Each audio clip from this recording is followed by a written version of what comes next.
Lecture 6, we will be looking at the duties and restrictions placed on the authorized users of an exchange in terms of the Financial Markets Act. When you look at the restriction on borrowing, repledging, and alienation, if you look at each of those words, so borrowing, we're talking about securities here. You know what borrowing a security is. Repledging, if something is pledged to someone else, that means you have a security over it. So if you have an item that is pledged to someone else, you have transferred ownership to that other party, depending on a certain condition. So for example, I will give you my car until I pay you back the 500 Rand I owe you. So my car belongs to you for now. But as soon as I've paid you that 500 Rand, you need to then give my car back. So that would be an example of a pledge. Alienation is the sale of an asset.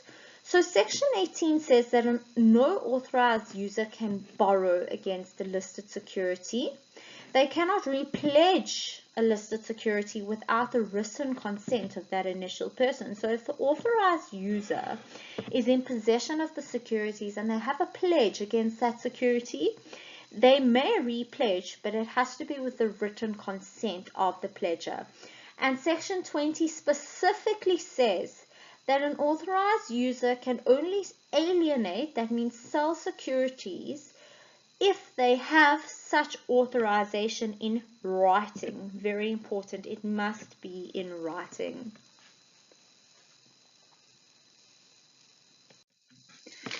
Section 19 talks about the recording of details of securities. So it talks about title documents. Title documents are not really valid anymore. You may come across them once or twice, but generally we work in a decentralized system, which means that most of the shares that we are looking at have been recorded electronically.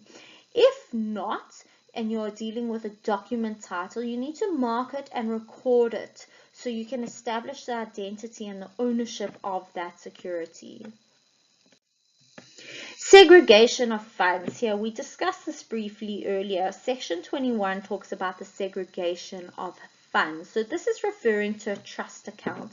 And an authorized user cannot keep their funds and their client's funds in the same place.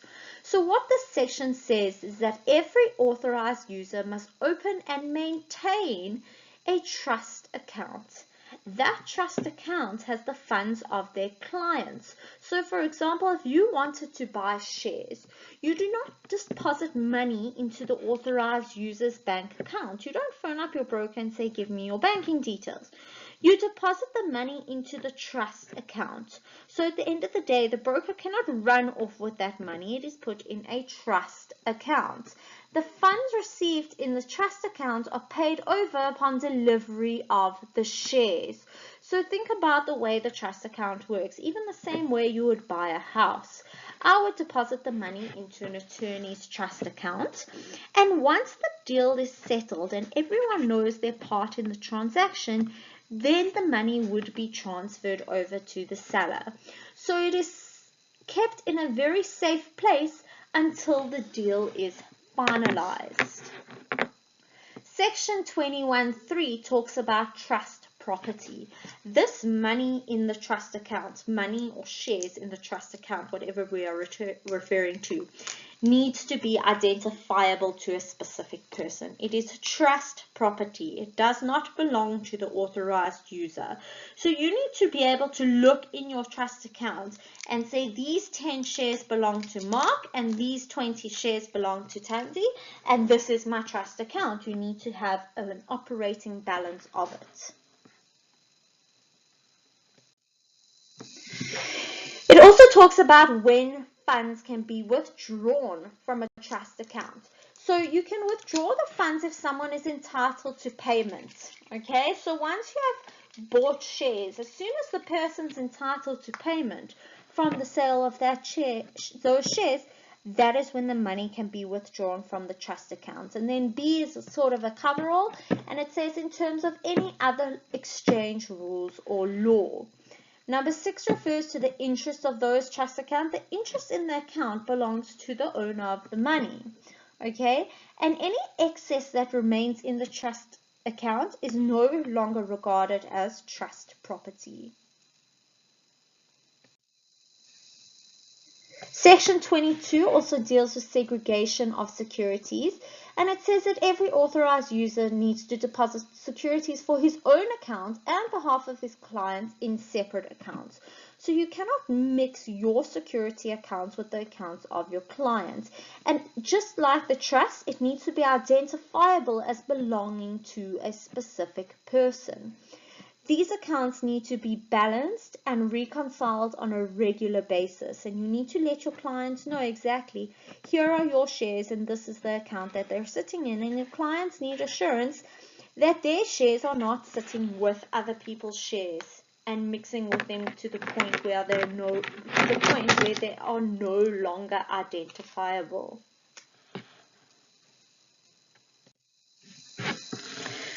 When we talk about codes of conduct in the Financial Market Act, we look at Section 74, and it says that a registrar may prescribe a code of conduct. If you think about the most basic conduct that you would want from an authorized user, what would you want them to have? So obviously you would like them to be fit and proper people. And it says here, oh goodness, Ray, I've been recording the whole time and my microphone's not. Section 75 states the principles for codes of conduct. So it talks about code of conduct for authorized users, participants, or clearing members, even of independent clearing houses. And it talks about what they need to do. So firstly, they need to act honestly, fairly, with due skill, care, and diligence, and always in the interest of the clients. They need to uphold the integrity of the financial markets and effectively employ resources, procedures, and technological systems to conduct their business. In addition to that, an authorized user specifically has to seek information. Sorry, can we just do that again? Knocked over the mic.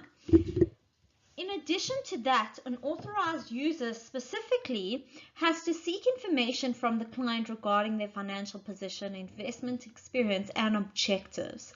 So why is this so important? If you look at an authorized user when dealing with a client, they have all the information, and your client is generally not educated in how the market works.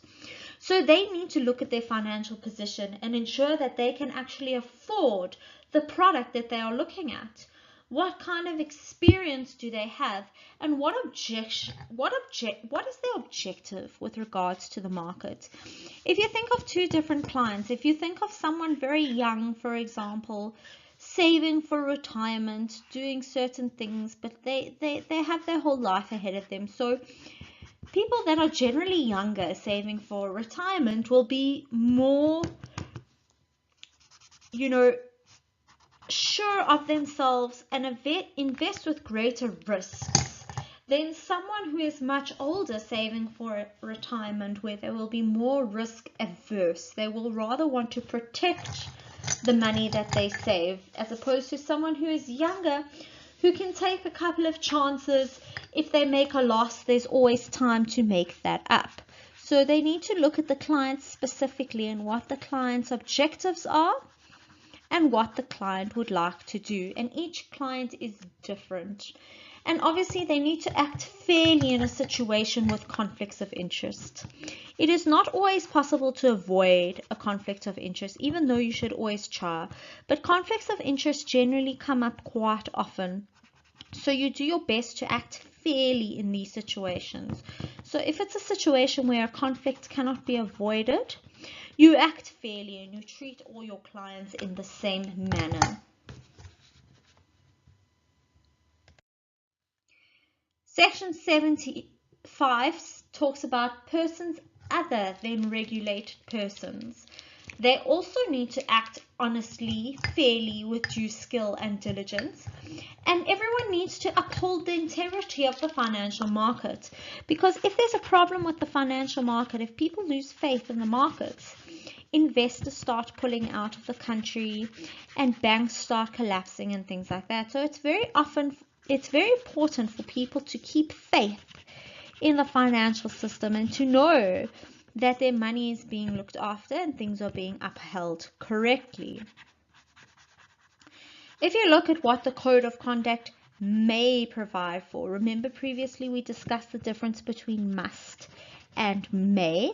So the code of conduct may provide for the type of disclosure that the client needs to give, what record keeping needs to take place with regards to marketing, safekeeping of documentation, and protection of funds. At the bottom there's a catch-all, which is very common in legislation, and it basically says any other matter can also be provided for in this way.